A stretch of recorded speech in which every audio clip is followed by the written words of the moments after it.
السلام علیکم لسنرز، آج میں آپ کے لیے لے آئی ہوں عکس ناول کا بالکل نیو ایپیسوڈ۔ چلیے جہاں سے ہم نے چھوڑا تھا وہیں سے شروع کرتے ہیں۔ خیردین نے چڑیا کی بات پر چونک کر کاؤنٹر پر دیکھا جہاں وہ اشارہ کر رہی تھی۔ گلاس ابھی تک اسی طرح ادھر سے ادھر جا رہا تھا۔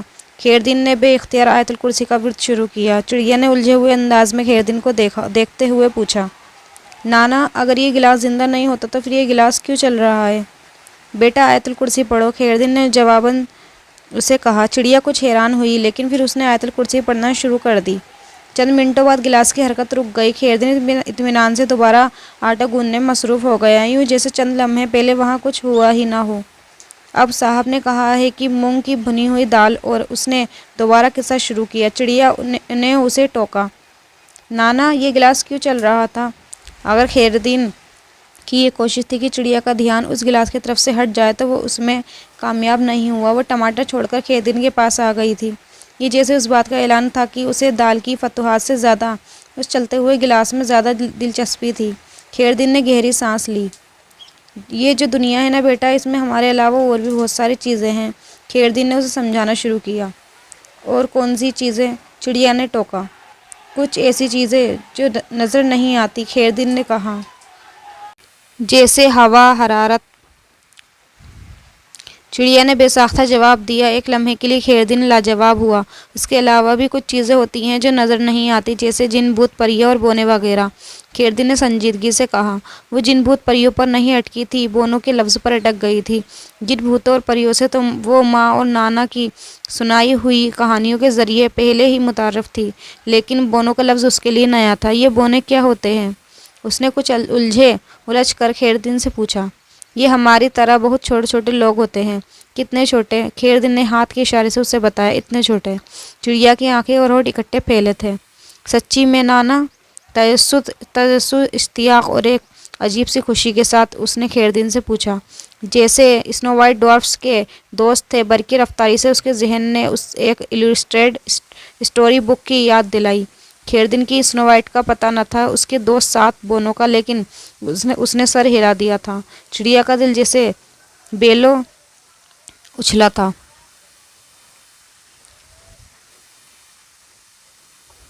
نانا یہاں بونے ہیں کیا؟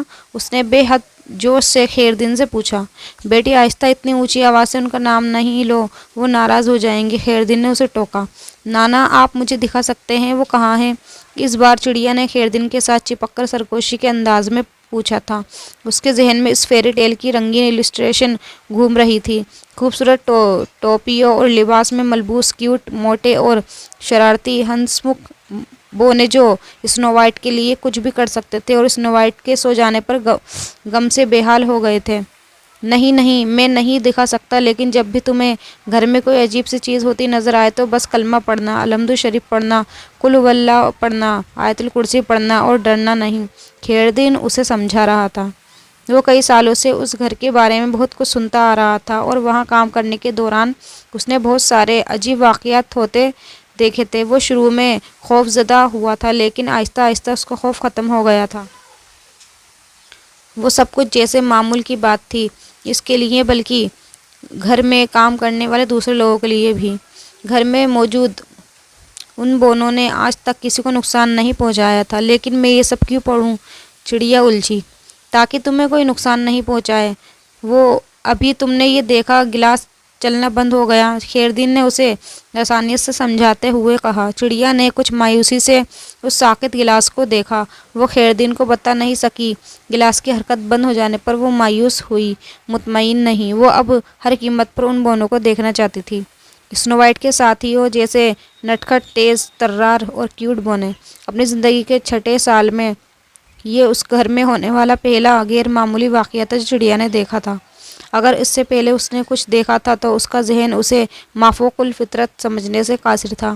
وہ اب خیردین کی وجہ سے اس گھر کے اندر باقاعدگی سے آ رہی تھی اور ڈی سی کی بیوی کی نرم مزاجی اور رحم دلی کی وجہ سے گھر کے ان حصوں میں آ جا رہی تھی جہاں عام طور پر نوکروں کے اہل خانہ میں سے کبھی کوئی نہیں جاتا تھا۔ اس سرکاری رہائش گاہ میں ویسے بھی حلیم اور چڑیا کسی نوکر کے واحد اہل خانہ تھے جنہیں رہائش کی اجازت دی گئی تھی، ورنہ ان کے علاوہ وہاں موجود تمام نوکر اپنی بیوی کے ساتھ نہیں رکھ سکتے تھے۔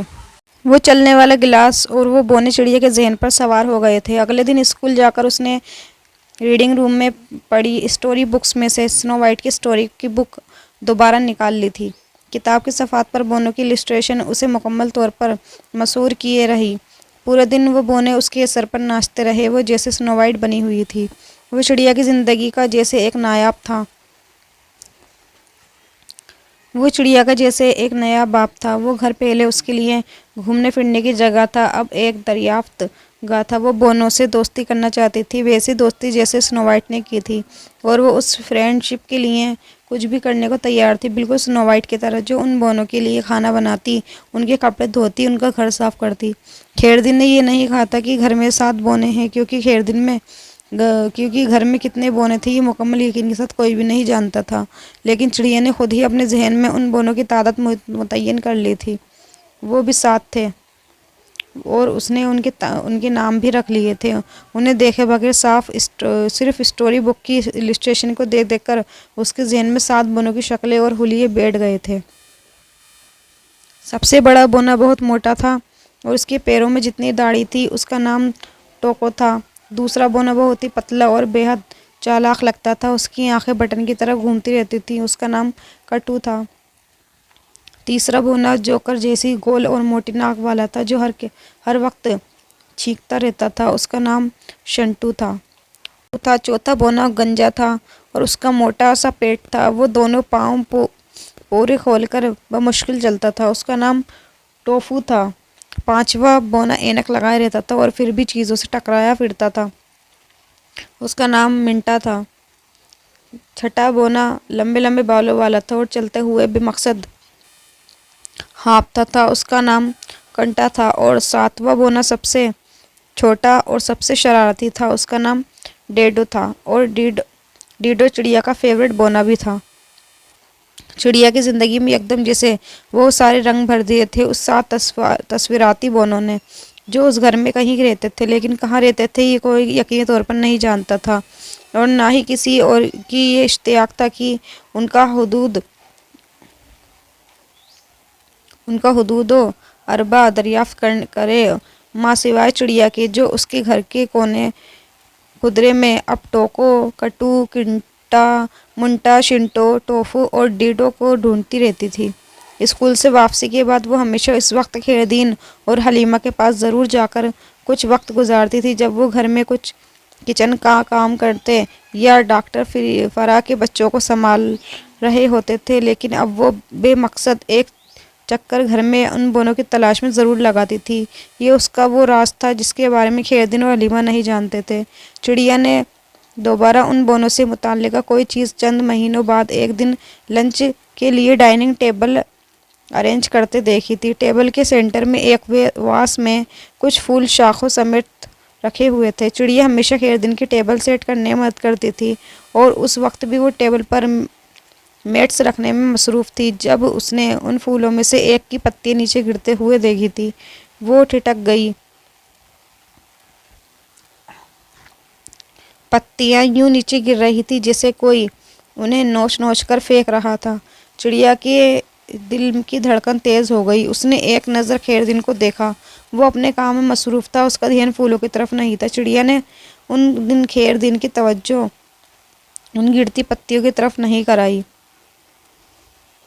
وہ نہیں چاہتی تھی کہ وہ سب کچھ پہلے کی طرح رک جائے۔ اس کی عادت کرسی پڑنے پر وہ کنکھیوں سے گرتی پتیوں کو دیکھتے ہوئے ٹیبل پر کانٹے چھریاں لگاتی رہی۔ ایک کے بعد ایک پھول کی پتیاں گرتی گئی تھیں۔ چند منٹوں میں ٹیبل کے درمیان ایک واس میں صرف پتوں والی کچھ ڈنڈیاں پڑی تھیں۔ ان کی تمام پتیاں واس کے ارد گرد ایک سرکل کی شکل میں بکھری ہوئی تھیں۔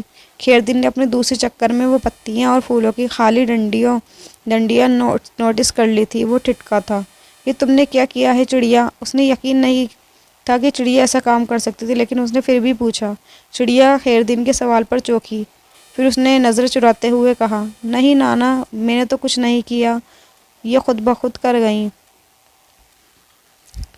یہ خود بخود گر گئیں۔ خیردین اس کی بات پر ایک دم پھر کچھ گھبرائے انداز میں اس طرح لاحول اور آیت الکرسی پڑھنے لگا۔ چڑیا نے بے اختیار گہری سانس لی۔ نانا اب پھر ان بونوں کو بھگا رہا تھا۔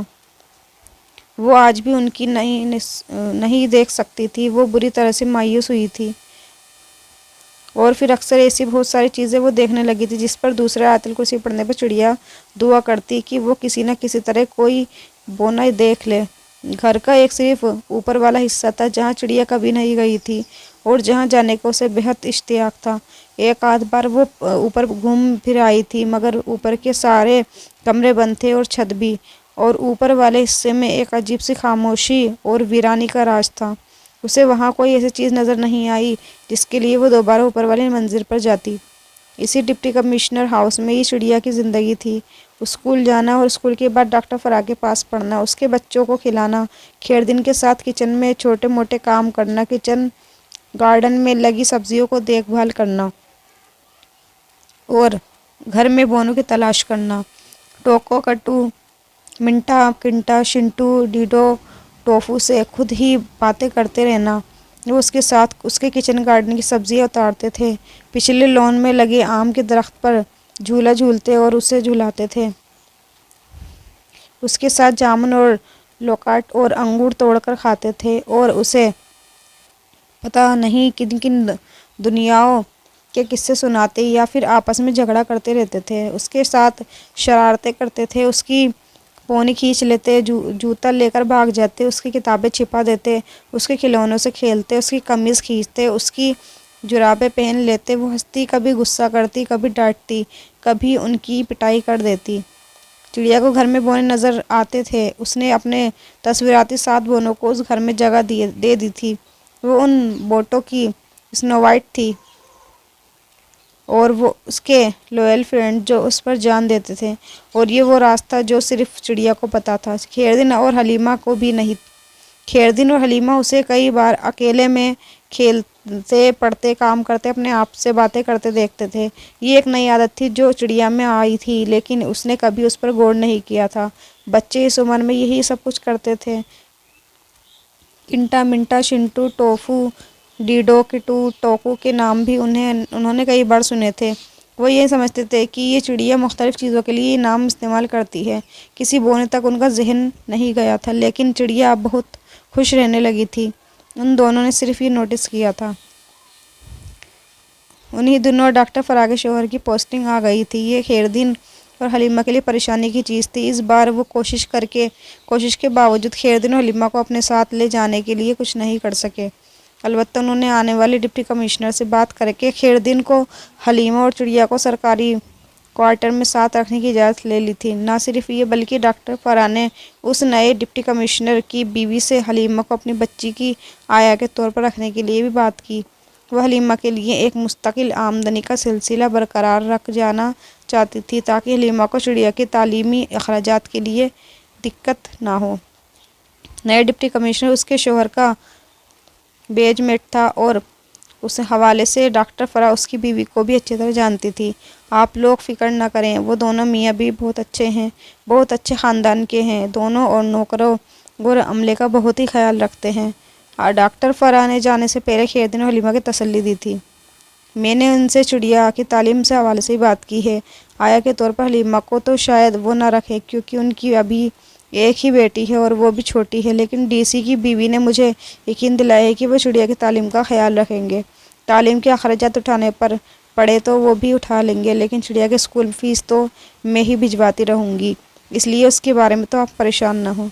چڑیا نے اس گھر میں بونے تو نہیں دیکھے تھے، لیکن خیردن اور حلیمہ کو ڈاکٹر فرا کی شکل میں ایک پری ضرور ملی تھی، جس کے چلے جانے پر خیردن اور حلیمہ ہی نہیں بلکہ چڑیا بھی بے حد رنجیدہ تھی۔